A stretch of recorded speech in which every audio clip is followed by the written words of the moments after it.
Good morning, my dear friends. Welcome back to my channel. It is a cold and rainy Super Bowl Sunday. Not a lovely day, but I'm happy to be here with you. I've got my coffee.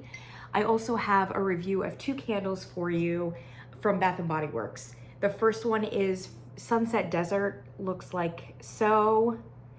And then I also have Palo Santo, looks like this. And these two candles are fairly similar to each other, at least in terms of aesthetic and fragrance aesthetic. They're both woody scents, they're both masculine leaning, and share a lot of similarities. I love them both, and I want to talk about both of them. I've got lots of feelings and lots of thoughts. So let's start out with Sunset Desert. Sunset Desert, label looks fine. It's got a little bit of an awkward seam here.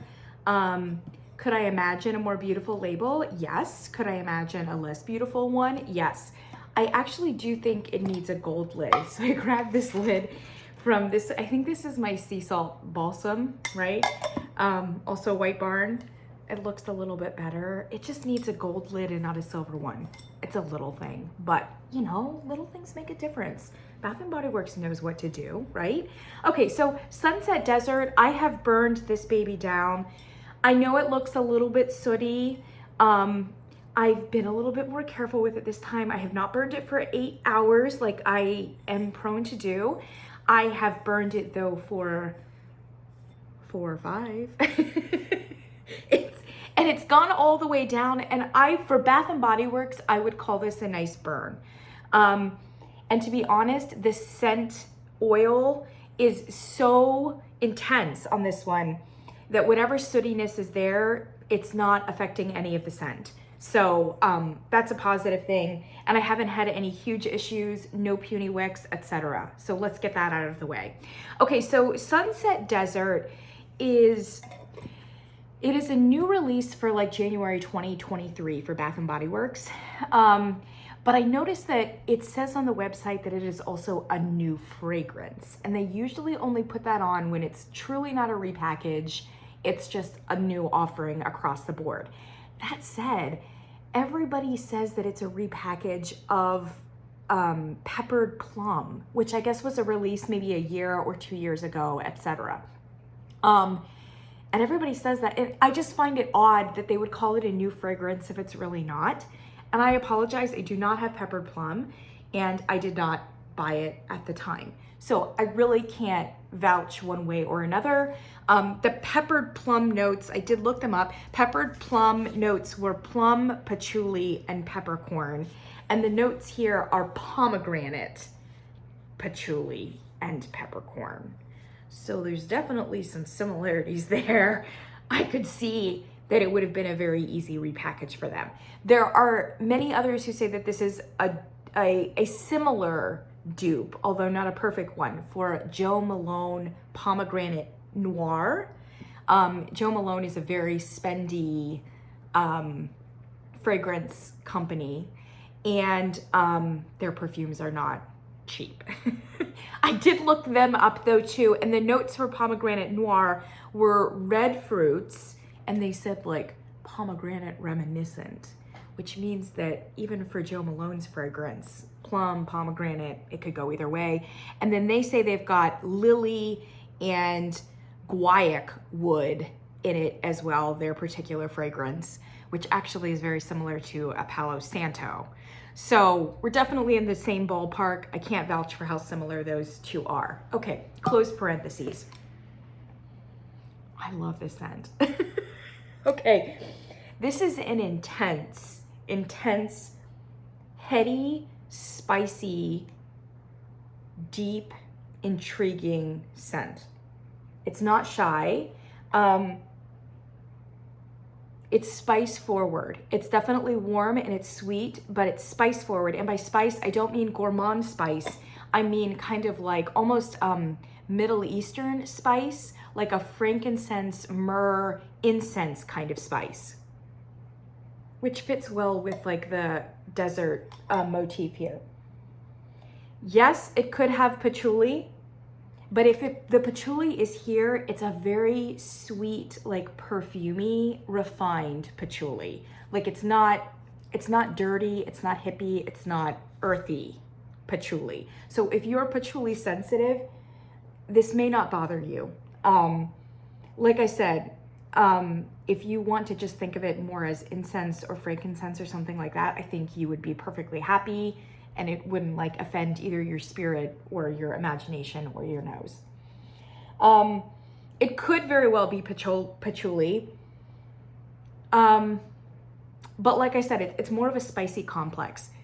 Because of the incense, frankincense, myrrh kind of feel to it, it implies smoke and it implies wood. But I don't know that you could necessarily pick out immediately either smoke or wood, and none of those are listed as notes. But really similar, which is why the Palo Santo is actually kind of a really nice companion fragrance. It's just kind of in that genre. But this is a very complex, dynamic, layered fragrance. And I love it. It's deep, it's beautiful, it is thick. It is a thick fragrance and it's not light. And I think that, and I've noticed that the people who love it fanatically. And I suspect that group is a somewhat small group, at least for the Bath and Body Works clientele demographic. I saw in someone's review that they mentioned something like, my Bath and Body Works manager says she hates this scent. And I thought to myself, I don't disbelieve it. There are probably going to be a lot of people who are like, what is this? Absolutely not. I would say that Bath and Body Works' wheelhouse and forte, their client demographic, that is their number one mainline mass appeal kind of group, no shade. These are the kinds of people who love like the blueberry marshmallow candle that came out and was like super hyped. I would say that bakery gourmand is definitely Bath and Body Works forte. Their biggest sellers, they lean sugary. They do not lean masculine, spicy, etc. They just don't. But every now and then they'll have a scent like this. This is more of what I do. They did scents more like this more often. I would find it very difficult not to shop there on a very regular basis. So maybe that's a silver lining. I don't think this is a fruity scent. I gotta be honest. I know if it's plum, if it's pomegranate, etc. They say juicy pomegranate, cracked peppercorn, and rich patchouli. I don't think anything's juicy. If there is any fruit that you could pick out here, it's a very dry fruit. It's not juicy, and I would say it's not fruity. And if you're a fruity person, definitely don't pick this up thinking that it's gonna be fruity. I really think the sweetness is more from the patchouli, to be honest, if that's what it is, or frankincense or myrrh or whatever else that incense accord combination is. That's where your sweetness is coming. And I don't really think that this is a fruity candle at all. The on cold experience is complex and sophisticated. Upon burning it, I don't know that it becomes more complex or dynamic or sophisticated, but it definitely is not less. And I would say this is one of those situations where the strength of the scent itself is maybe a little bit more than the throw. So I would put the strength or the presence when you smell it on cold of like an 8 out of 10. And I would say that the throw in your house is gonna be a 7 or a 7.5 at least. It hangs and it envelops, and if you don't like this scent, it is probably not one that you want in your house. I actually think it might be a little overwhelming in a small place like a bedroom or some other sort of small space. And I actually think the scent is kind of a bedroom small scent or small space scent. I don't know that it's overwhelming if it's like in your whole house. But that being said, I think it would be overwhelming in a small space. So definitely be careful about, number one, whether you love it. You've got to go all in, right? And number two, just being careful about where you burn it or how big a presence you'd like it to have, being cognizant of the fact that if you have people over, etc., it may not be their cup of tea, etc. Okay? It's beautiful. It's just absolutely gorgeous. It reminds me a little bit of Kringle Sanctuary, to be honest. Just in the way that it's complex, deep, sweet, spicy, etc. Whereas Kringle Sanctuary, I think, turns up the volume like a ton more on all of these elements. It's more sweet, it's more earthy, it's more musky, it's more. I would say this is kind of like the cousin of Kringle Sanctuary that is maybe a little bit more refined, a little bit more toned down, and I hope a little bit more, it gets a little bit greater of an audience than maybe Sanctuary did, but both are really fantastic. Okay, fine. Let's go to Palo Santo now. Palo Santo is similar, but it's a little bit more linear, a little bit more basic, and I think this is a little bit bigger of an audience than Painted or Sunset Desert. Painted Desert, Sunset Desert. First of all, I just want to talk about why this is $30. Can we talk about that? So this is part, I mean, it's a nice, it's a fine like label, vessel, etc. But I have to be honest, it's not remarkable burning it. It's not completely opaque, this navy, but it's pretty opaque. Like you can hardly see the flames. So it doesn't glow, it doesn't, you know, it doesn't do anything like special. It doesn't wire to aliens. Like I don't know why it's so expensive, to be perfectly honest. This is one of their $30 ones. This one over here is normal, it's $26.95. I just don't understand why there is like a $3 markup on this one. It's part of, there are 4 candles that are in this quote unquote scent your intentions line. The lavender vetiver is in it, and then there's a geranium one, and I think there might be a peach one or something. And they kind of have a little bit of a pearlized glass, but it's nothing to write home about. So I'm super confused as to the upcharge on this. They have actually many other candles that look more expensive than this one, and are normal price. So very confusing. I got these for like when they were, I think they did like a $13.95 candle sale like several weeks ago. And all of them were marked down to that indiscriminately. So I picked it up. I wouldn't pay more for it though. Like that's crazy. By the way, I've got it open. So as you can see, I've got a little bit of sooting here, but only on that side. So I'm gonna call that a wick situation. The wicks aren't completely off balance, but I think that we just had a little bit of a flame issue. Could have been, windows have been open the last few days because we've had fairly nice weather. So this could have just been like a little bit of a flame licking in one direction. Otherwise, it's burned pretty well. And I'm past the midway point. It has burned better than Sunset Desert, and even Sunset Desert burned pretty well. I'm happy, you know? This is a more linear fragrance and it's more basic in that it's very wood, Palo Santo wood. It's dry, very dry.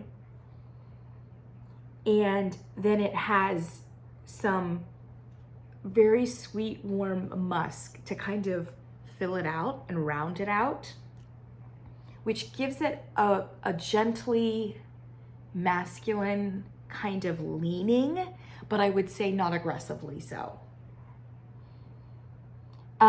It's basically 3 elements, and they are blended and mixed perfectly. It's not too woody, it's not too sweet, it's not too musky, it's just not too anything. It's actually a perfect fragrance, perfect. It is a little basic. It doesn't have the same complexity and layers that like Sunset Desert has, but this is one that is gonna have even broader appeal, and I think that you can burn this no problem, having guests over, etc. Even people who don't necessarily gravitate towards scents like this are gonna like it. They're just gonna like it. There's something unassuming about it and disarming. Like I said, even if this is not really your wheelhouse. It just doesn't impose itself, but it's also assertive at the same time. It's a gorgeous, that Palo Santo wood, it just says desert, frankly. This is gonna appeal especially to people who like woodsy scents, who tend to like some of the more masculine candles, tend to like less sweetness as opposed to more. People who are cowboy people, they like rugged things, etc. It's got a little, even though it has no leather in it necessarily, it kind of has like a leather, like conceptual dimension to it. And it's just great. This scent on cold is a little bit, I would say that this one is more of a 7 in terms of just the strength of the scent itself on cold. But I would say that the throw is very similar to Sunset Desert in that it's at least a 7, if not a 7.5 in your house. And because it's so dry and because it's a little bit thinner of a scent than like the Sunset Desert, it is present, but it's not overwhelming. Present, but not overwhelming. This is gorgeous. This is not a new release for Bath & Body Works. It's been around, and I have it on good authority that it comes around every now and then. Again, this is not Bath & Body Works' wheelhouse. It is not their main line as to, it's a little off-brand for what it is that they do, but they do it very well. They really do. And it sounds like this is one that they keep around, you know, for folks like me or folks like other people too.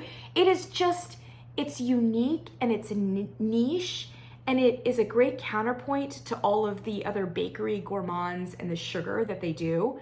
But at the same time, there's something that's just very mass appeal about it as well. It's hard to dislike this fragrance, even if it's not you. So I am super happy with Palo Santo, not happy with this packaging or price, but God bless. Looks like it comes out a lot, and maybe you just need to wait for packaging that's like normal and without the ridiculous upcharge. For those of you who love these kinds of scents and obviously can't get them at Bath & Body Works on a regular basis or with a great deal of variety, I want to recommend to you the company Paddywax. I've done a review of a couple of their candles before for the Christmas season. This is Paddywax's wheelhouse. This rugged, earthy, herby kind of genre. They have this beautiful line of all the national parks, you know, Rainier, Yellowstone, all those different ones, all very like woody tree fragrances with herbs, just super rugged. Suede, smoke. This is what Paddywax does. It's a Nashville company. So here's one. This is cotton and teak, actually. Really beautiful vessel. Very similar to this Palo Santo or Desert. Here's another one by Paddywax. Again, beautiful vessels. This one is amber and smoke. Super smoky, and a little bit of amber on the bottom, not particularly sweet. And then look at this baby. Oh, how beautiful, right? This one is Palo Santo Suede. I picked this up at Whole Foods. Super similar to Palo Santo Bath & Body Works. The Paddywax candles, sometimes they have a softer presence than the Bath & Body Works ones do. Sometimes they're comparable. Vessels are always gorgeous, often a little tiny bit more expensive than Bath & Body Works, but often not by much.